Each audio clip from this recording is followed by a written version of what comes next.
TMC ये कह रही है कि बंगालियों की अस्मिता के साथ दिल्ली खिलवाड़ कर रहा है। जब आप लोगों को मूर्ख बनाने के लिए इस तरह की बातें करने लगते हैं तो फिर आप इस देश के खिलाफ खड़े हो जाते हैं। राहुल गांधी को ब्राजील की महिला की फोटो मिल गई, लेकिन यही राहुल गांधी एक बांग्लादेशी की फोटो या नाम नहीं ले सकते। क्यों? क्योंकि वोट बैंक नाराज हो जाए। सबसे पहले तो जब चुनाव आयोग ने कहा कि हम एसआईआर पूरे देश में कराएंगे, सबसे पहले ममता बनर्जी खड़ी हो गई, हम यहाँ बंगाल में नहीं होने देंगे। वो लोग जो विपक्ष को वोट करेंगे आप उनके नाम काट रहे हैं, ये किस तरह की दलील है? जो पहले यहाँ से जा चुके उन्हें यहाँ इस देश में क्यों आना है? आदमी से ज्यादा, आबादी से ज्यादा आधार बटे हुए बंगाल के अलग अलग हिस्सों में पिछले 2 दिनों में सिक्योरिटी फोर्सेस को 150 से ज्यादा विस्फोटक बम मिले।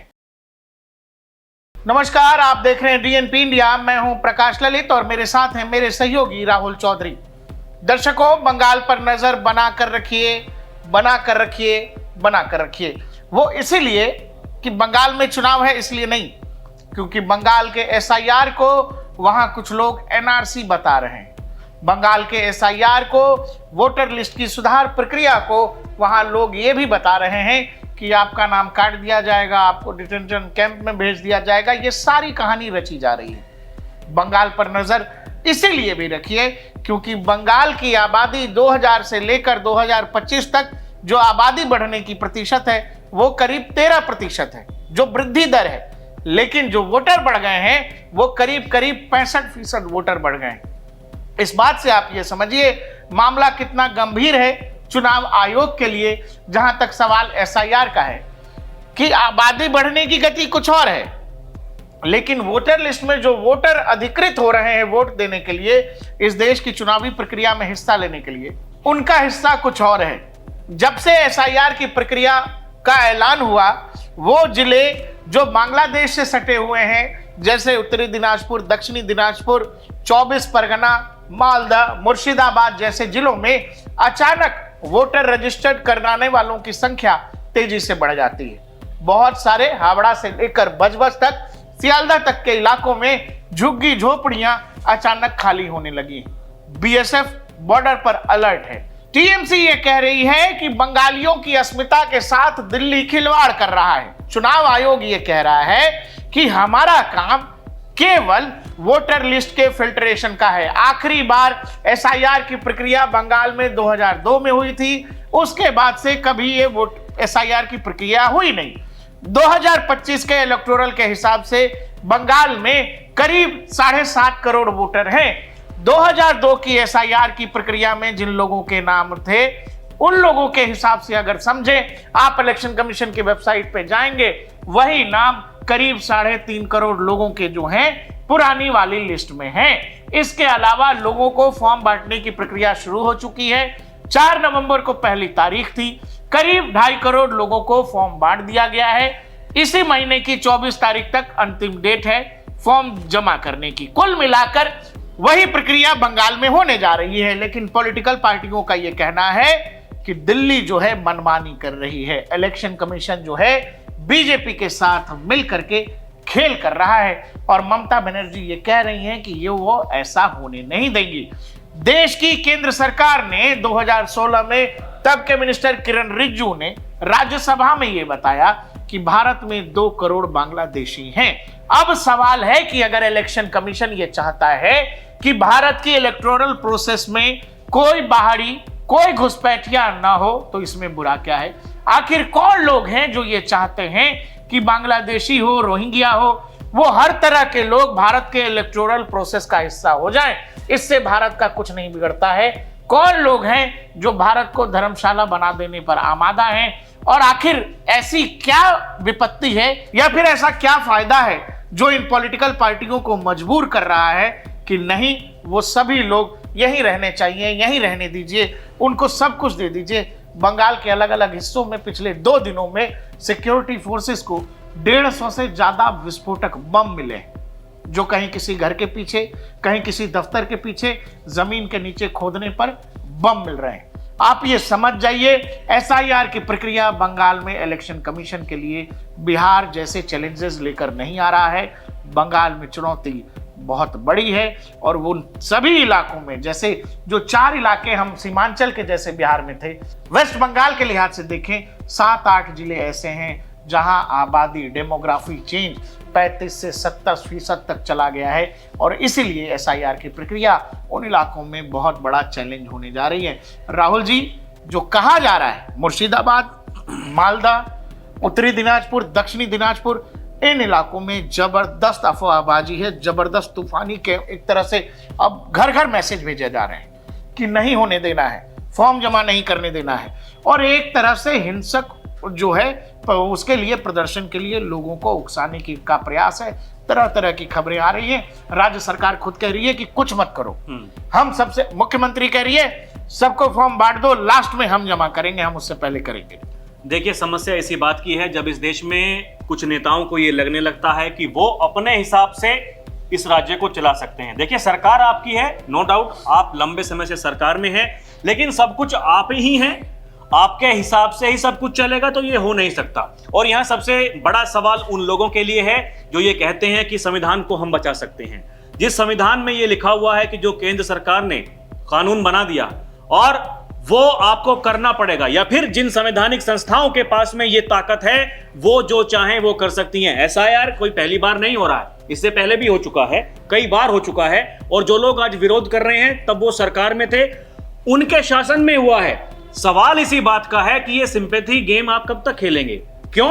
आप ये कहते हैं ये बंगालियों से नफरत है, दिल्ली वाले बंगालियों से नफरत कर रहे हैं। वो ये नहीं कह रहे कि ये बांग्लादेशियों से नफरत कर रहे हैं, वो ये कह रहे हैं कि बंगालियों से नफरत कर रहे हैं। अब बताइए, वो बंगाल से कट गए लोग जो पहले, जिन्हें धर्म के नाम पर अलग होना था, वो लोग अलग हो चुके, लेकिन सवाल है कि जो पहले यहां से जा चुके, उन्हें यहां इस देश में क्यों आना है? ऐसी क्या मजबूरी है? ठीक है, मजबूरी हो सकती है कि भाई वो भिखमंगे देश हैं, उनके पास में खाने पीने के लिए है नहीं, उनकी मजबूरी हो सकती है। लेकिन ये मजबूरी यहां राजनीतिक दलों की क्यों बन जाती है, ये बड़ा सवाल है। सवाल इसलिए क्योंकि देखिए ना, ये किस भाषा का इस्तेमाल कर रहे हैं। हम नहीं, सबसे पहले तो जब चुनाव आयोग ने कहा कि हम एसआईआर पूरे देश में कराएंगे, सबसे पहले ममता बनर्जी खड़ी हो गई, हम यहां बंगाल में नहीं होने देंगे। जब सरकार ने सीए कानून बना दिया, पूरे देश भर में लागू हो गया कि जी हम बंगाल में इसको लागू नहीं करेंगे। भाई क्यों नहीं करेंगे? ऐसी क्या ताकत है आपके पास में? क्या आपके पास में केंद्र सरकार से भी बड़ी शक्तियां हैं, ज्यादा ताकत है? आप केंद्र सरकार के कानून को ऐसे फाड़ करके डस्टबिन में फेंक सकते हैं क्या? जो कहते हैं तेजस्वी यादव कि अगर हमारी सरकार बन गई तो हम वक्फ कानून को फाड़ करके डस्टबिन में डाल देंगे। भैया ये क्या है? समस्या यही है कि जब आप लोगों को मूर्ख बनाने के लिए इस तरह की बातें करने लगते हैं तो फिर आप इस देश के खिलाफ खड़े हो जाते हैं। आप सरकार का विरोध करते करते, संवैधानिक संस्थाओं का विरोध करते करते आप इस देश की गरिमा के खिलाफ, इस देश की संस्कृति के खिलाफ खड़े हो जाते हैं, क्योंकि आपका ये वोट बैंक है। ये सबको पता है कि वो लोग इनको वोट करते हैं और यही वो कारण है जानबूझकर सड़कों पर उतारने के लिए आप पर सीधा आरोप है, आप उनको शेल्टर देते हो, आप उनको सरकारी कागजात देते हो, रहने के लिए घर देते हो, नौकरी तक दे देते हो, आधार कार्ड, वोटर आईडी उनके पास वो जो हैं। आप दिल्ली के बांग्लादेशी बस्तियों में चले जाइए, रोहिंग्या बस्तियों में चले जाइए, उनके पास हमारे आपसे ज्यादा कागजात हैं। ये कागजात उनको कौन मुहैया करा रहा है? और फिर वो ये बताते हैं कि हम तो यहीं के रहने वाले हैं। आप दिल्ली में चले जाइए, आप हरियाणा के अलग अलग हिस्सों में चले जाइए, मेवात के इलाकों में चले जाइए, जो रोहिंग्या बस्ती है, दुनिया जान रही है कि रोहिंग्याज हैं वो, लेकिन वो आपसे कहेंगे कि हम असम के रहने वाले हैं। पूरी की पूरी बस्ती आपको कुछ नाम, बेसिक नाम, 2-4 जगहों के नाम बताती मिल जाएगी और आप उनसे 2-4 बात पूछ लीजिएगा कि ठीक है पिताजी क्या करते थे, आप कहाँ से आए, कब आए? वो कहेंगे नहीं नहीं हमसे बात मत करिए, हम कुछ नहीं जानते, हमें कुछ नहीं आता है। कुल मिलाकर बात यह है कि केवल अपीजमेंट के लिए, क्योंकि आपको यह लगता है कि जो बांग्लादेश से आ गए उनको जब आप भगाने की बात करोगे, उनको जब यहाँ के इलेक्टोरल प्रोसेस से निकालने की बात करोगे, तो जो यहाँ का वोट बैंक है वो आपसे नाराज हो जाएगा। क्योंकि फिलिस्तीन में कुछ होता है तो यहाँ लोग झंडा लेकर के निकल आते हैं। आपका चूंकि पूरी की पूरी राजनीति आपके इसी सर्किल के इर्द गिर्द घूमती है और यही कारण है कि अपीजमेंट की इंतहा यह है कि आप बाहर से आए लोगों को इस देश के इलेक्टोरल का हिस्सा बना देते हो और बाद में वो लोग चूंकि आपका वोट बैंक हो जाते हैं। और वो लोग वोट बैंक ही नहीं, बांग्लादेश से आए ये जितने घुसपैठिए हैं वेस्ट बंगाल में क्राइम रेट अगर आप निकाल करके देख लें, ये घुसपैठियों का नाम आपको मिलेगा।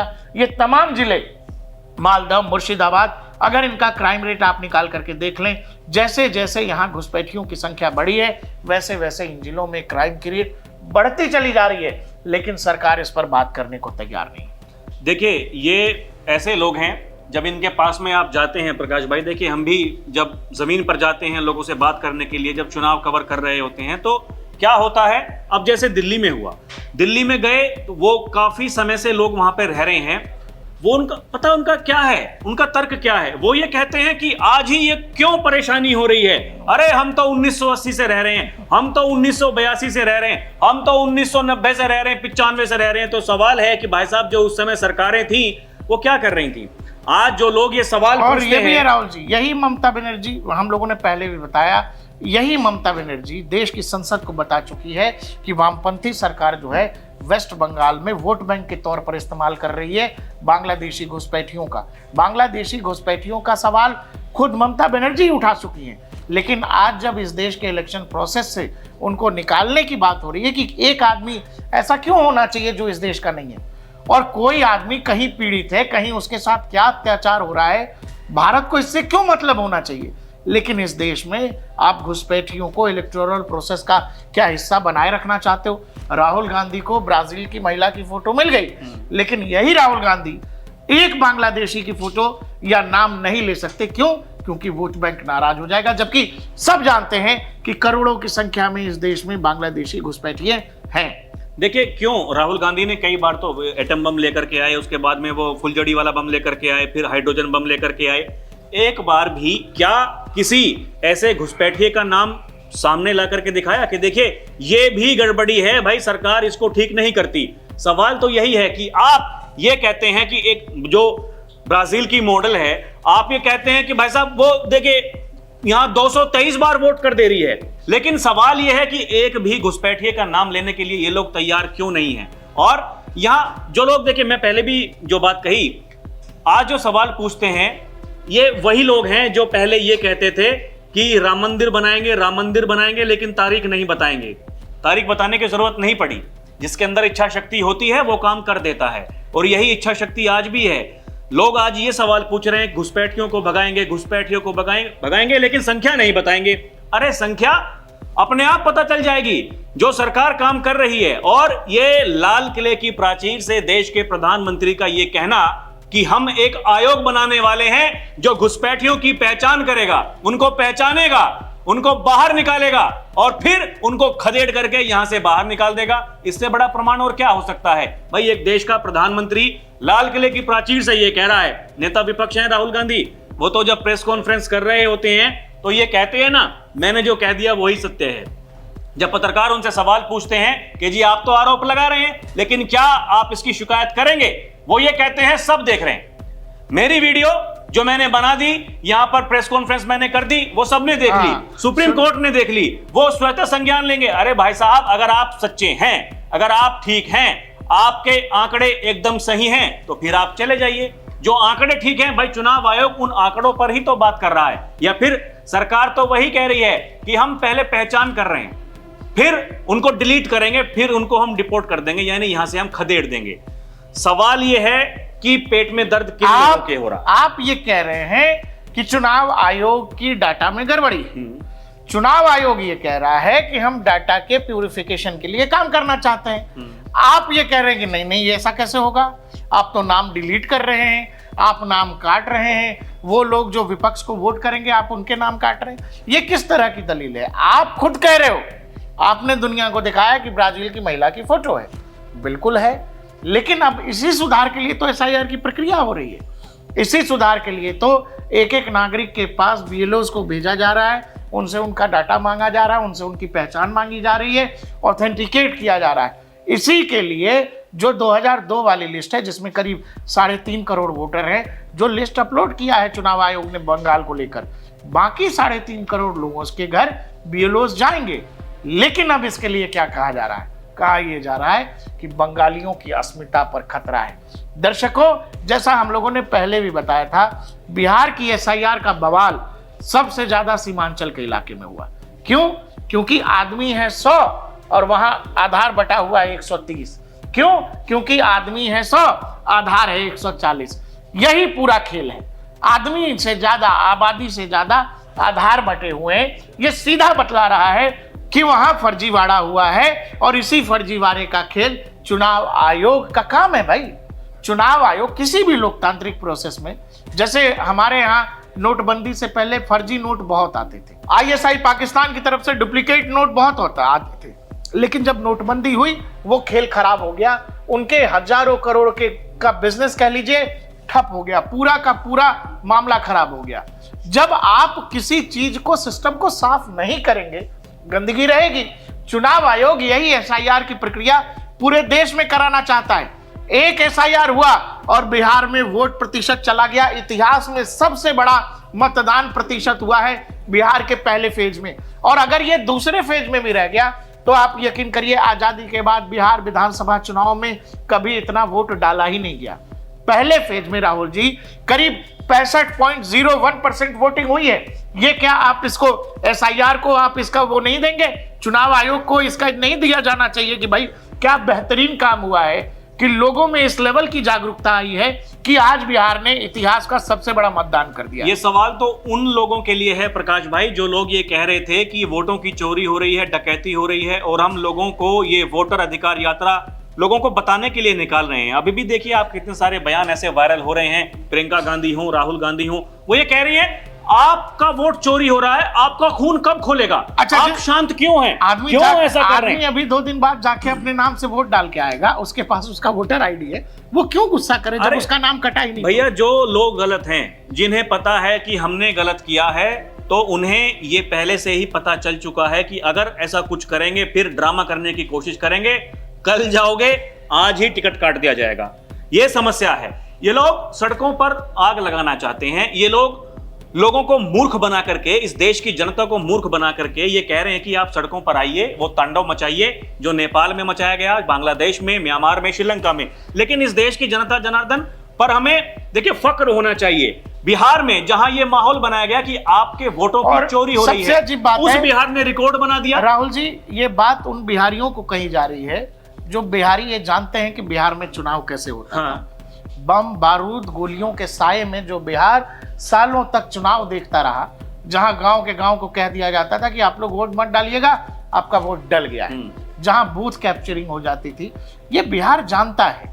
इसीलिए जब नेता जाके ऐसे खोखले झूठ जब जनता के सामने रखते हैं, लोगों के मन में यही रहता है कि भाई ये महिला खुद 4 लाख वोटों से जीत करके उसी ईवीएम, उसी इलेक्शन कमीशन से पहुंची है, लेकिन इसका कहना है कि चुनाव आयोग वोट चोरी कर रहा है। चुनाव आयोग अगर इतना काबिल है, चुनाव आयोग और बीजेपी में अगर इस लेवल का ये है कॉम्बिनेशन है, तो चुनाव आयोग फिर राहुल गांधी को संसद नहीं, फिर सवाल ये भी तो है कि भाई अगर चुनाव में चोरी हो रही है तो फिर ये भानुमति का कुनबा, महागठबंधन के लोग, इंडी गठबंधन के लोग ये बिहार में चुनाव प्रचार क्यों कर रहे हो?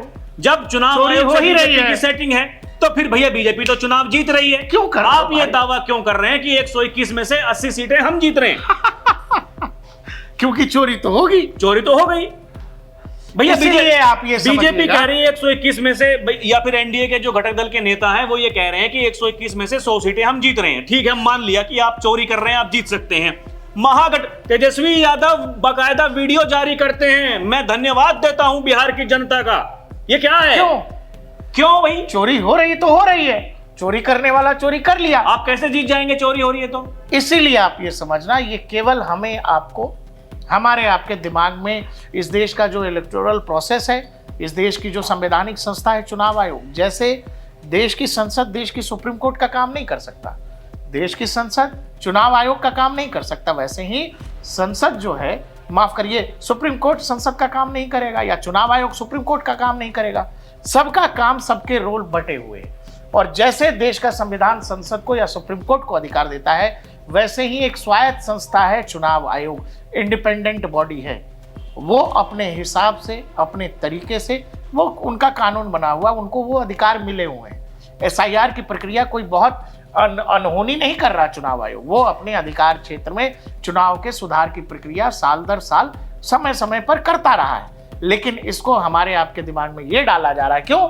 क्योंकि सामने वाले को ये लग रहा है कि फलाने आदमी को तो हम हरा ही नहीं पा रहे हैं, चुनावी राजनीति में हरा पाना बड़ा मुश्किल है, तो एक दूसरा रास्ता अख्तियार करने की कोशिश है। और इसीलिए हमारे आपके मन में चुनाव जो प्रॉपर प्रोसेस के तहत हम आप जाते हैं, वोट डालते हैं, अपना प्रतिनिधि चुनते हैं, आपको उसी चुनावी प्रक्रिया के प्रति आपके मन में संदेह के बीज डालने का प्रयास हो रहा है, ताकि हम आप यही मान लें कि अरे सिस्टम ही करप्ट है।